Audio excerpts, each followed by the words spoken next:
Hey everyone, this is Louis7, and in this video I want to discuss my biggest concern with the upcoming update for The Lord of the Rings Online. It was announced that Update 28 would be a mini expansion rather than a quest pack or a full expansion, and along with that the pricing information was also announced. The update is titled War of the Three Peaks and is slated for an October release with the actual release date unknown.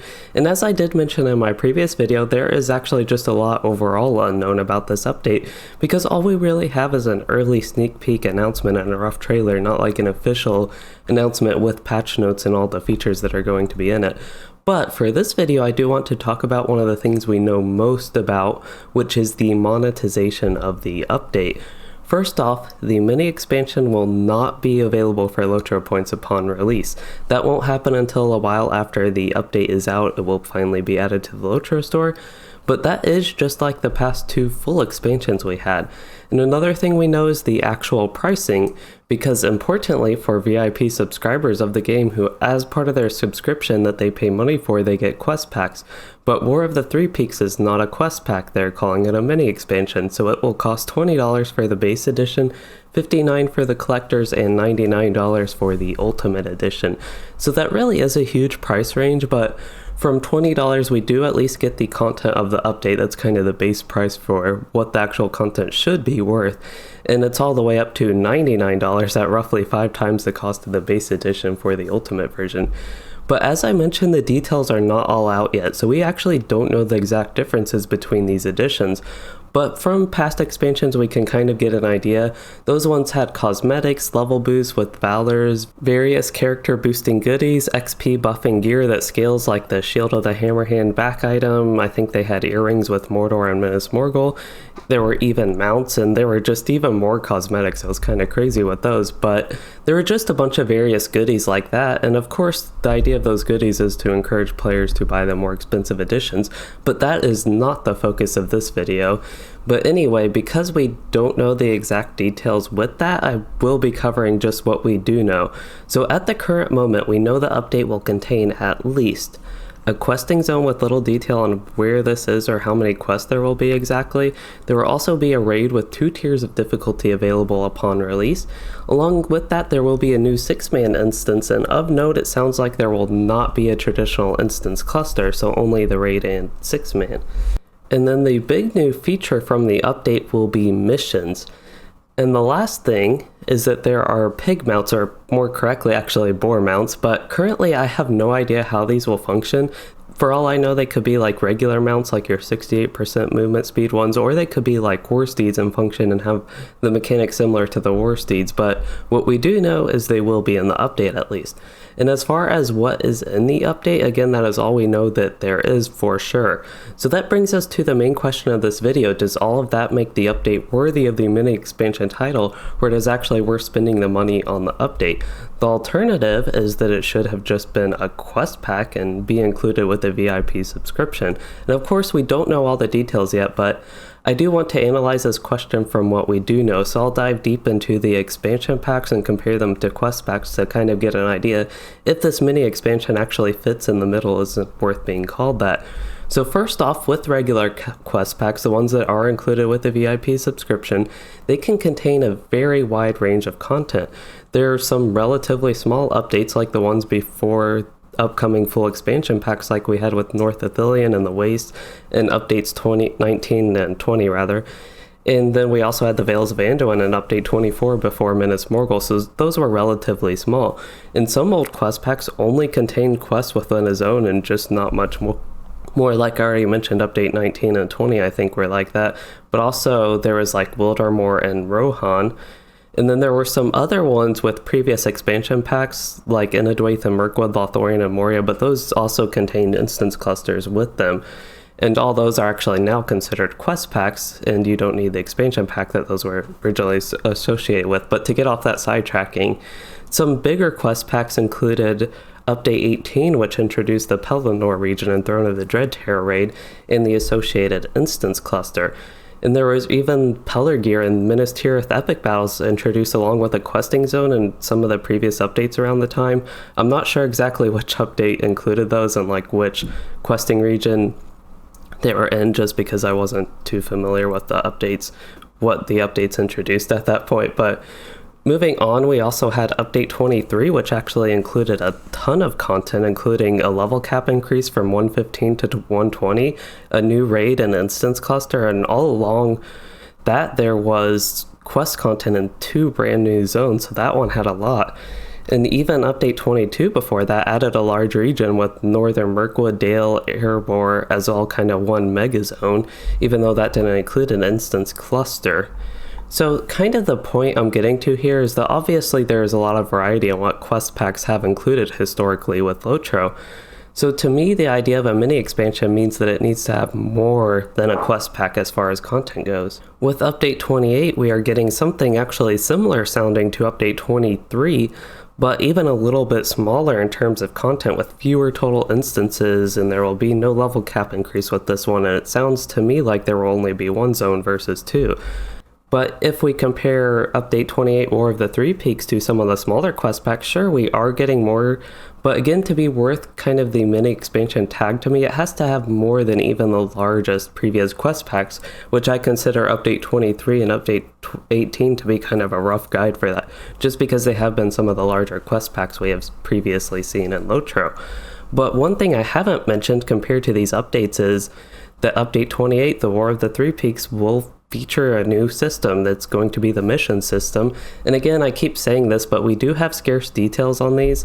But to me, it sounds like, and I think from what Cordovan said, they will function similar to Quest, but will be a bit more involved and take longer. Maybe not quite like a full instance. They could be similar to some resource instances we've seen in LOTRO. And we really don't know what they function or what they will entail, but I also think it was said that you can run missions with 2 players, and a big draw of them is that they do scale from level 20 to 130, so low-level characters can participate in that new content. So in a way, with that even sounds a bit similar to skirmishes or epic battles in terms of scale. And as far as being a new feature, we did have skirmishes with a full expansion, epic battles with a full expansion. Also, on top of that, we have had some new features that have been in quest packs, so roving threats and featured instances were included in updates that were part of regular quest packs.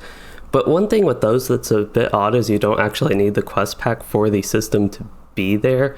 And it sounds like with this specific mini expansion, War of the Three Peaks, you will need the update, you will have to have the expansion to be able to do the missions feature. So the point I'm getting to, I guess, is it sounds like missions could be the something that makes the update and really sets it apart from the previous quest packs and makes the update worth being called the mini expansion in the first place, but also worth the price tag. So from this perspective, again, it really looks like War of the Three Peaks is a quest pack, but with the added introduction of the mission system. And I guess the next thing we need to explore is actually how the mini expansion compares to previous expansion packs to get an idea if it's going to be similar to them, at least, even if it won't contain all the things a full expansion would. And that's really expected. The mini expansion shouldn't contain quite as much as a full expansion, at least we want to expect it to. Of course, it would be nice, but to go ahead and move on, I think it is most fair to compare Update 28 War of the Three Peaks to the 2 newest expansions, Mordor and Minas Morgul. But first, I think it's going to be important to touch on the old ones as a recap. First off, all of the expansions we have had in LOTRO have seen a level cap increase. As mentioned, even quest packs have had a level cap increase, so that is a big thing that War of the Three Peaks does not have going for it. But from Mines of Moria to Rise of Isengard, those 3 expansions, each of those had a large region, a full instance cluster, a multi-boss raid, and an additional zone and instance cluster added in a major update a few months after the expansion launch. And again, those additional zones in that major update is now considered quest packs instead of being a part of the expansion, but at the time it was still like technically within the expansion content before the next expansion was released. But getting off that, Riders of Rohan, the next expansion, that one did eventually have some instances and raids, but the main thing that did was introduce the new mounted combat system, and then Helm's Deep also introduced the epic battle system, and that didn't include a raid or any traditional instances. But compared to these expansions, I will say War of the Three Peaks actually sounds close to Helm's Deep, Basically, Helm's Deep offered a level cap increase of 10, but included no instances and no raid, while Update 28, War of the Three Peaks, will offer an instance and a raid, but no level cap increase, so just kind of reversed in what they offer a little bit. And Helm's Deep also did introduce a new system. They introduced epic battles, and War of the Three Peaks will introduce systems. Will introduce missions. In fact, I think actually War of the Three Peaks and Helm's Deep sounds pretty similar in how much you get overall comparing the two. It's kind of crazy, but to compare War of the Three Peaks to the modern day expansions, it contains less than Mordor, and Mordor had a raid and instance cluster along with the large region and a few zones in that, and Mordor also did offer some minor systems like the Allegiance system. Minas Morgul, the newest expansion, contained a new race, the Staudax Dwarves, and on that note, technically High Elves were released to coincide with Mordor, but were not an actual part of the expansion pack, and that was kind of an issue with that they fixed in Minas Morgul. But back to actually Minas Morgul, that did contain 2 large zones, a large instance cluster, and a raid. The expansion also updated crafting specifically for the Minas Ithil tier, and it also introduced more difficulty tiers and large flexibility in group size with instances, and even the endgame instances, the Minas Morgul instances, you could even run those solos. So that was a lot of additions to already existing systems with like instances and raids, but that was a bit much about Minas Morgul. But I think to compare that to War of the Three Peaks, it sounds like this new mini expansion doesn't quite live up to that. Again, that is expected. It's a mini expansion, not a full expansion, but it does sound like at least that War of the Three Peaks does have a little bit of the features that full expansions do. It has a raid and instance. That's the main thing it has going for it, no level cap increase. And it will be at least a zone. Again, we don't know details on that to really compare if it's one huge region or just one regular size zone. But anyway, to go ahead and move on, I think the 2 big things that have been going on throughout this video comparing the mini expansion to previous expansions and quest packs is that there are going to be missions as the new feature and no level cap increase. So personally, to start off with the level cap increase, not having that, that's actually no problem to me. So one problem I did have in LOTRO's past is advancing too quickly, which sometimes ultimately meant the level cap increased quite rapidly. Now there were times like level 95 and 100 and 105 where we were at the level cap for a long time, but there were just other issues I personally had with LOTRO at the time that ultimately made it feel like the game was moving too fast. So with all that said, even I am perfectly fine staying at level 130 with this update and continuing to progress along with, but past the level 130 Minas Morgul and Wells of Langflood content. So again, for me personally, having no level cap increase doesn't make it not worth being called a mini expansion that I have to buy, but that really may be different for different players. I know I see a lot of people do want a level cap increase with the mini expansion for it to be worth that. But the other thing I talked about was missions.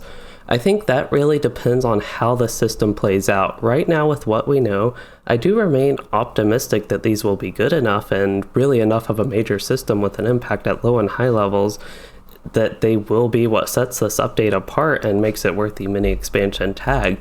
And it is also entirely possible they won't be that good, or basically quests at scale, and won't make it worth the mini expansion tag. It's another real possibility.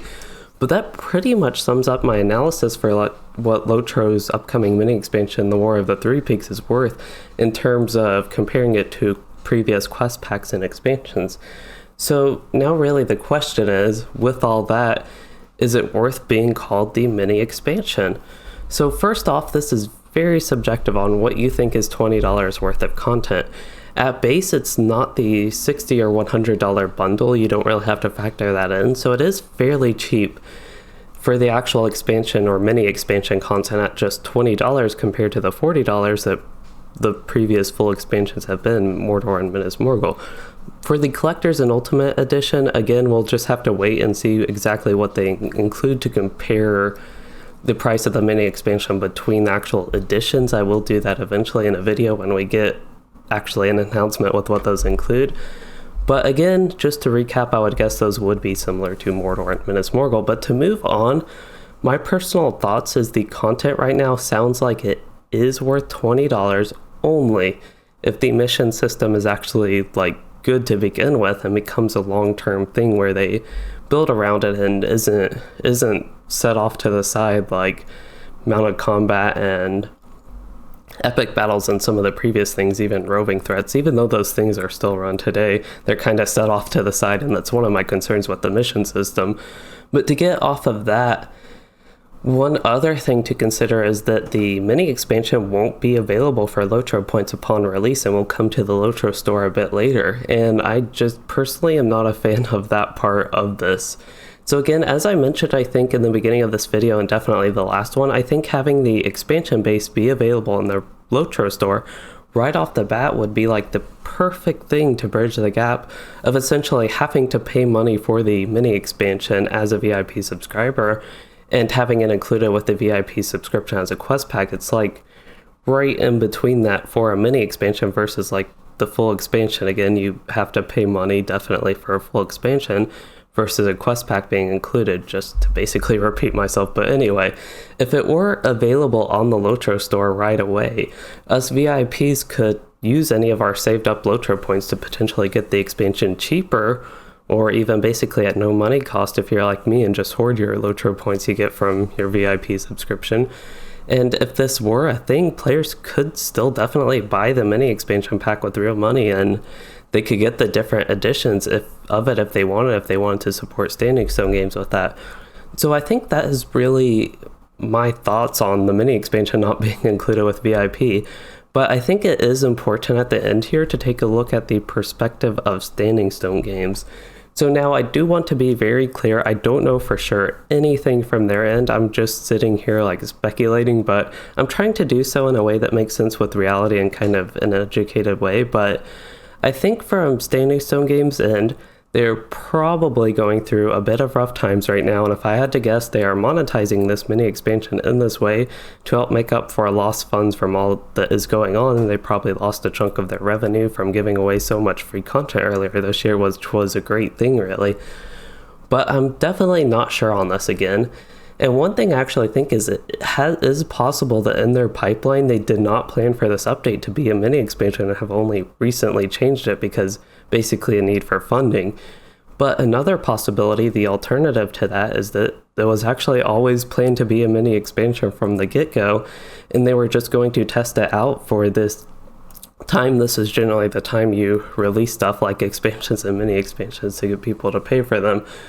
But it is possible that that was always planned, and it's just some coincident timing right now that it's being released when Standing Stone Games and LOTRO is having some other issues. I know there's been a lot of people like theorizing that they only decided to change this to a mini expansion to pay for some like server costs with their data center and things like that, because we have had some server issues lately. But anyway, setting that aside, I think looking at this from SSG's perspective is, of course, that they want more money out of their players. I mean, that's just the way businesses work. It's just a thing. But thinking about possible issues they had and how relatively generous they have been with giving out free content, I think that could be an influence on some players on how they decide to support the developers of LOTRO with buying this mini expansion. And that really doesn't lead us to much anywhere, at least in this video. I just don't really have like a big summary or a summary thought like I might usually have at the end of my videos on if you should be buying the mini expansion. The main point of this video is actually to explore if it was even worth being called a mini expansion in the first place. And to kind of look at that, I did the analysis comparing it to what we know about War of the Three Peaks, this update 28, to previous quest packs and also to previous full expansions. And the goal was really just to get a better idea of if what we know about the update and its content would potentially be worth spending $20 on. So I don't really like telling people how they should spend their money, so I'll really just leave it at that if you think it will be worth the actual cost to you. Personally, I will be waiting for more details, but I likely will be buying the mini expansion base edition. But again, I think it is really good to wait for more details. Anyway, I hope this video has helped you all learn about the update and what it has compared to full expansions in previous quest packs. I also hope it will help you decide if it's worth the cost. And if the video did help you or you enjoyed it, please consider liking and subscribing for more, or becoming a channel member to support the content, and thanks for watching everyone.